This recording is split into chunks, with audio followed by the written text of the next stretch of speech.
Welcome to Calm Your Caveman, a podcast where we study the tools for anxiety mastery.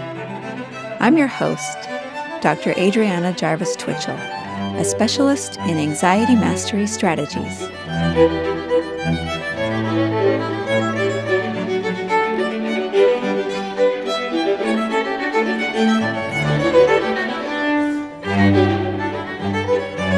Hi, everybody. Welcome to the podcast. We're going to talk today about one of the things that keeps people from creating, which is the fear of making mistakes or the fear of failure. The antidote to this is really the growth mindset. This is something which is really studied a lot by Carol Dweck and colleagues. What's the growth mindset? Growth mindset is when you believe that your skills and your abilities and even your intelligence can be developed with effort and learning and persistence. So somebody with a growth mindset feels like there's no such thing as failure, only feedback. Mistakes help me grow. They're not signs of failure. Mistakes are how you learn. Someone with a growth mindset would say, even if I fail, I'll learn something valuable. Every expert was once a beginner. It's okay to learn as you go. The opposite of the growth mindset is what Carol Dweck calls the fixed mindset, which is where we have this extreme fear of making mistakes and being a failure. Because to the fixed mindset, a mistake is a sign that I'm not good at this, or even that I'm not good enough, right? So it means something about my identity, something about my self-worth. So we feel like when we have this fixed mindset, we feel like there's people that have talent at certain things and other people that don't. And there are people that are just naturally better, and I don't want to try it because I might fail, and that would mean something about me. That would mean that I'm not good enough. So the growth mindset says, I made a mistake, but I can learn from it.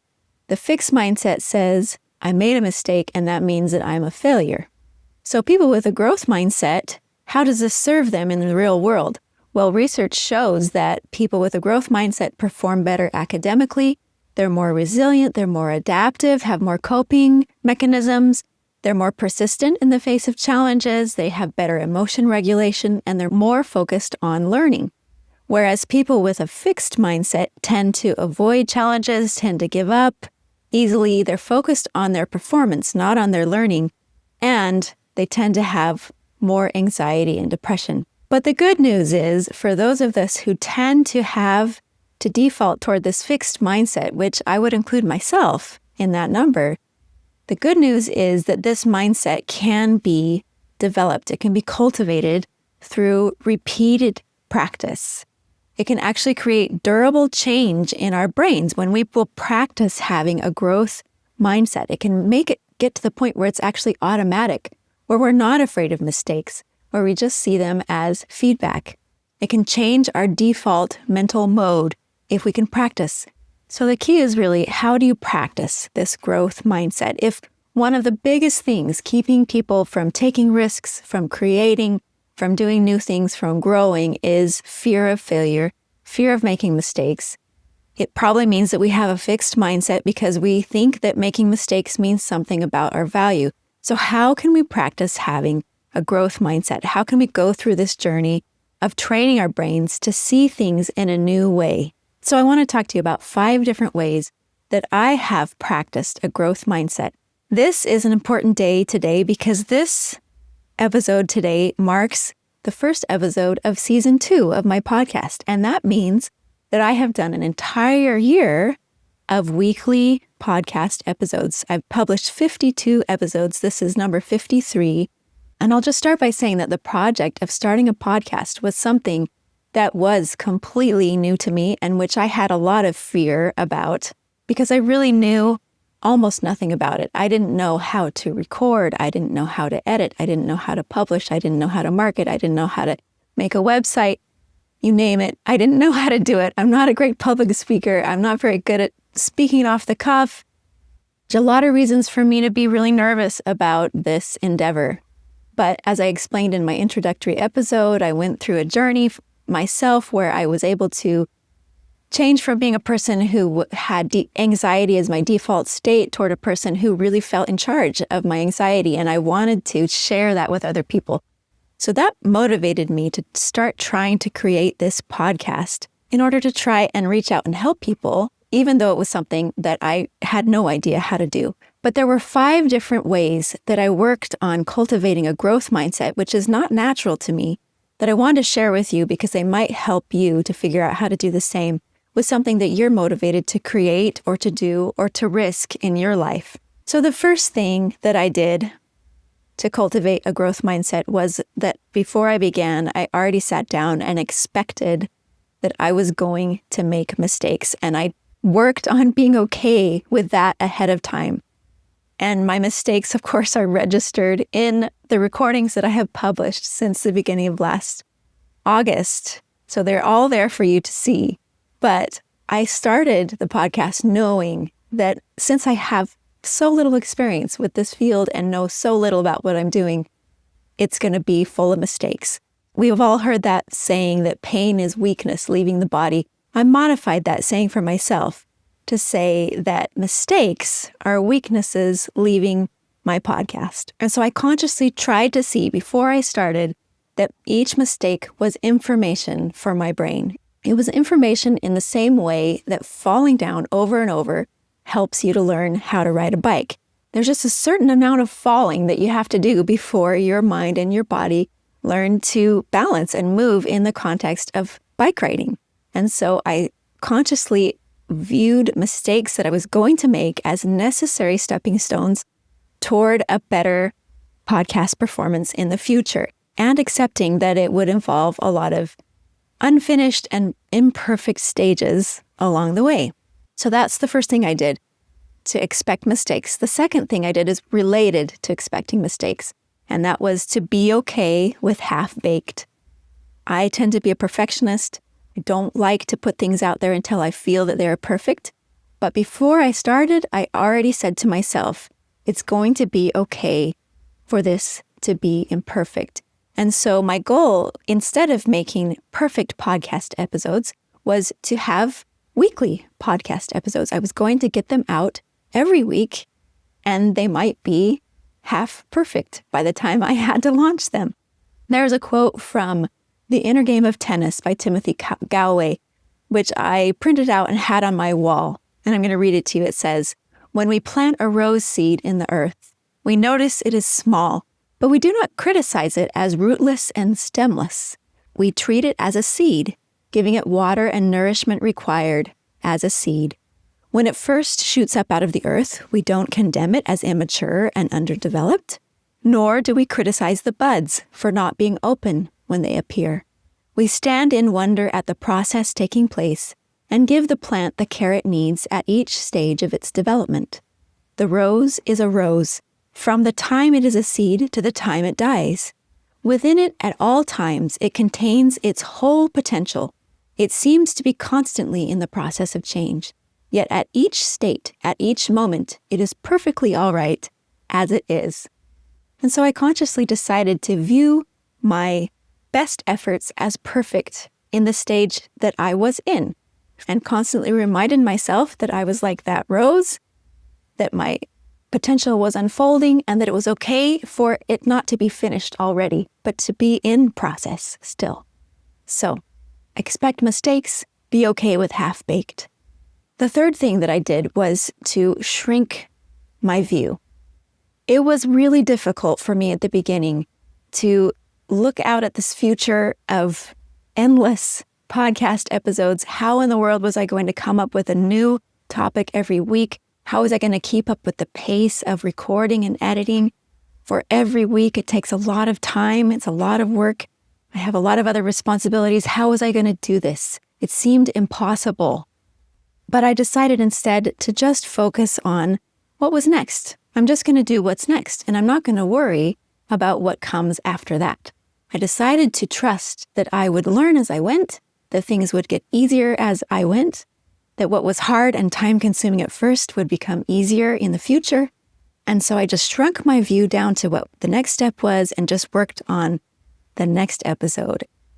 I tried not to worry about the fact that I didn't have all the problems solved ahead of time. I could anticipate a lot of problems. I could see that there were a lot of them coming. And I knew that I didn't currently have the solution to all of those problems within my grasp. But I trusted that I would learn as I went, and I would figure out the solutions to those problems as I went. The fourth thing that I did was to coach myself from the outside in. We had a whole episode about this a few months ago, which I'll link in the show notes, where we talked about how a really great emotion regulation strategy, whether we're talking about anxiety or any other kind of negative emotion, is to coach yourself in the third person, to be able to step outside of your current difficulty and talk to yourself with words like you instead of I. So you use your name, you call yourself by name, and you talk to yourself with the word you. And we talked about studies that show that this can change the emotion intensity in your brain in as little as 1 second if you can talk to yourself in the third person. Well, I did this a lot as I was going through this year, and I would have those moments of panic or depression, or I just can't do this. I don't know how to make this work. I'm not good enough at this. I shouldn't be doing this. This is ridiculous. I would sit down and I would start to coach myself from the outside in. I'm just going to read you a few of the things that I wrote down during this year in those moments of panic, and I would sit down and I would start to talk to myself in the third person. All of a sudden, I would begin to be able to see things in a different way. So here's a little excerpt from my notebooks. Adri, mistakes are not signs of failure. Mistakes are how you learn. Honest mistakes while trying your best are not failures. Don't let fear of your imperfection rule the day. It's okay to learn as you go. At least you are learning. The process of falling is part of the process. Expect failures and even welcome them as learning laboratories, a chance for your brain to get feedback on what not to do. All mistakes teach you how not to do it.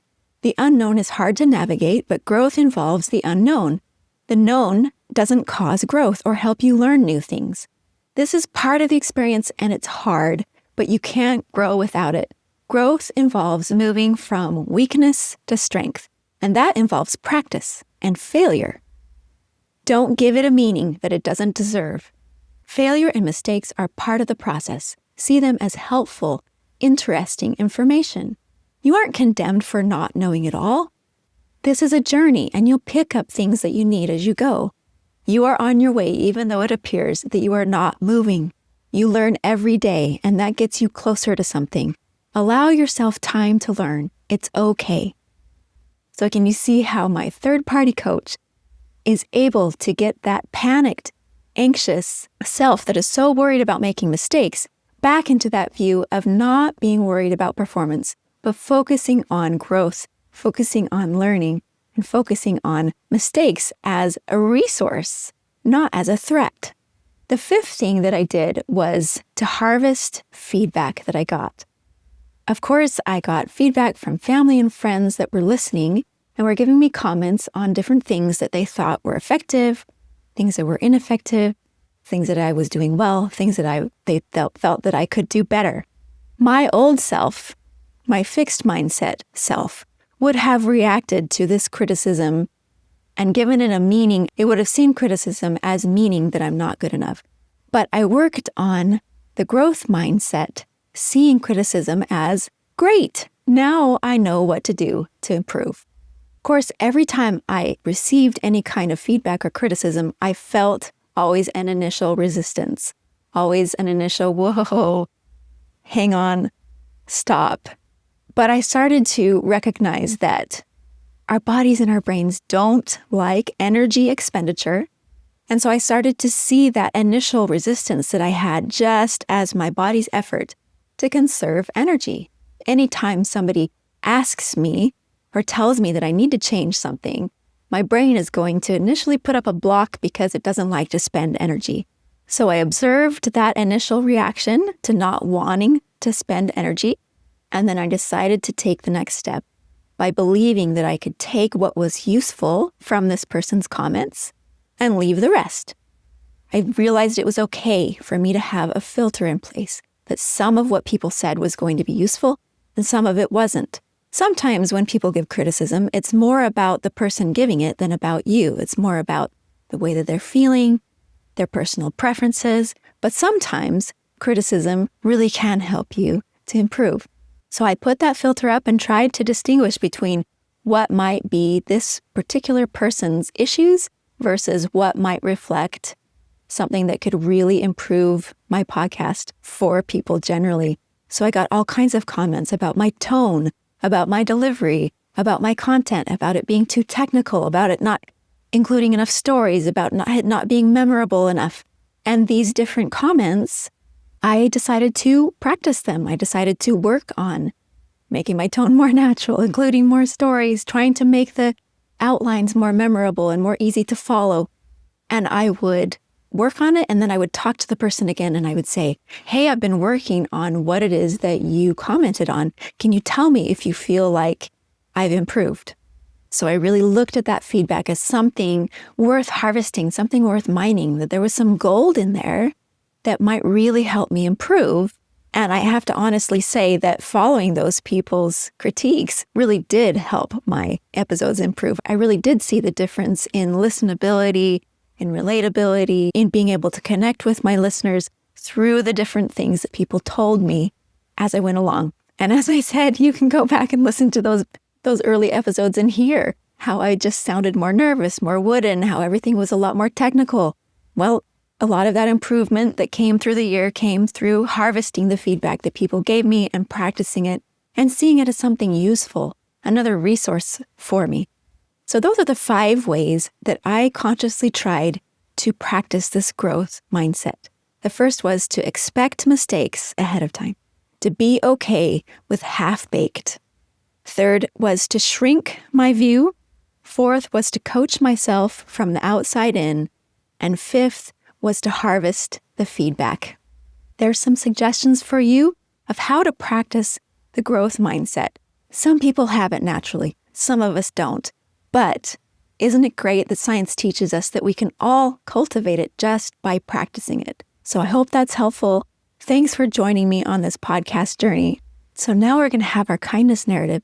Stay tuned. It really helps you in an almost effortless manner to reduce your default anxiety levels and your feeling of well-being in the world. But if you would like to reduce drastically today the amount of anxiety that you are feeling, then think about sending in your own kindness narrative to me. It doesn't have to be perfect. I can easily edit it on my end. It can be full of ums and pauses and mistakes.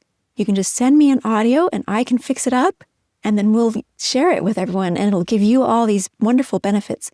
If you don't want to record your own voice, you can send me in a written form. But I ask you to do this not for my benefit, but for yours. You can send in 1, you can send in 5. There's no limit to the number that you could send in. If you want to go back and listen to our gratitude episode, which we had a few months ago, I'll put it in the show notes. It can really help you to recognize what it is that practicing gratitude gives you in terms of your well-being and your anxiety management. Thanks, and see you next time. When I was working on my bachelor's degree, the school orchestra went on a tour to California, and we stayed with families in the Los Angeles area. And on our only night free, I asked our host if he would loan me a car so that we could go downtown and see Lynn Harrow play a recital downtown. I had always wanted to see him play. And he loaned us a car, gave me the key to his car, his gigantic new car. And we went downtown, and the evening started off really great. The recital was wonderful. It got out kind of late. At that point, we went looking for an address to an Ethiopian restaurant. And this took us into a neighborhood where I felt a little bit out of place. And it was about an hour's drive away from the house where we were staying. We got to the place and we ate well, and we left after the restaurant had closed. And to our embarrassment, none of our credit cards worked in the restaurant. We didn't have any cash. So we had to leave and go out and find an electronic bank teller and then come back. And we found one finally, and we made it back with the money. By then it was the wee hours of the morning. I parked the car across the street from the restaurant, and I went in with one of the girls, and the other one stayed in the car. And they were happy and maybe a little bit surprised to see us there. And when we didn't come right back out to the car, the girl that had remained in the car came in. And to be safe, she locked the car as she left it without realizing that the key to the car was inside the car. And even worse, I had left the headlights on. So once we figured out what was going on, I borrowed a hanger from the people at the restaurant, and I tried to use the hanger wire to break into the car. I'd done this several times with my own car in similar situations, but this car was a fortress. I couldn't squeeze the wire in between the window and the door. I tried for almost an hour before I gave up. I was shivering from cold. It was January. During this time, there was a car, one car only, that passed by very, very slowly. It was a beat-up car. It had plastic taped over some of the broken windows. The driver was African-American, and he leaned over to look and study out our situation and see what was going on. And he and I caught each other's eye, but without any kind of greeting. I felt a little bit disturbed, but maybe it was just from the cold of the night. Later, I found a dance hall that was still open a couple blocks down the avenue, and I found a guy to whom I explained my situation. He introduced me to another Ethiopian fellow there who said he was going to try and help me out. So I went back and waited at the car, and while I was waiting at the car, the beat-up car drove by one more time and passed by very, very slowly, and the driver was just looking, staring at me. But this time I noticed a little dog was also staring at me from his back seat. Finally, the car battery got weak and died. The headlights dimmed and went out. And for the third time, this beat-up car came by, and this time it stopped in the middle of the avenue. The driver got out of the car and came over to me and spoke to me. He said, "If you need a jump, I have jumper cables, and you can find me in the back of that gasoline station nearby." The Ethiopian from the dance hall ended up giving me a ride in his car during about 2 hours' time to get up to the man's house where we were staying, and to wake him up and get a second key. And he didn't accept any money for his trouble. But behind the gasoline station, closer to morning than to the middle of the night, we found the beat-up car, the driver of which was sleeping inside with his dog under a really light blanket in about 46-degree cold. He was homeless, and he lived in an unregistered car that could not have passed inspection. Like Abraham in the desert, he went out 3 times in the most inhospitable part of the day to see if anybody needed help. He was worried about me and the girls. All of his possessions in the world were inside that car, and they were very few, but they included jumper cables. They were worn out, their clips had long since fallen off the ends, but he knew how to wrap them around the battery terminals in our car. While he was serving us, I couldn't help but note that he was wearing pants that were knitted out of yarn and that they didn't fit him that well, and they couldn't possibly have protected him very well from the cold. He didn't accept any money for his trouble either, but after seeing that our motor started up okay, this angel took his jumper cables and left in his own car. This man's kindness helped us out a great deal and has been an inspiration to me ever since.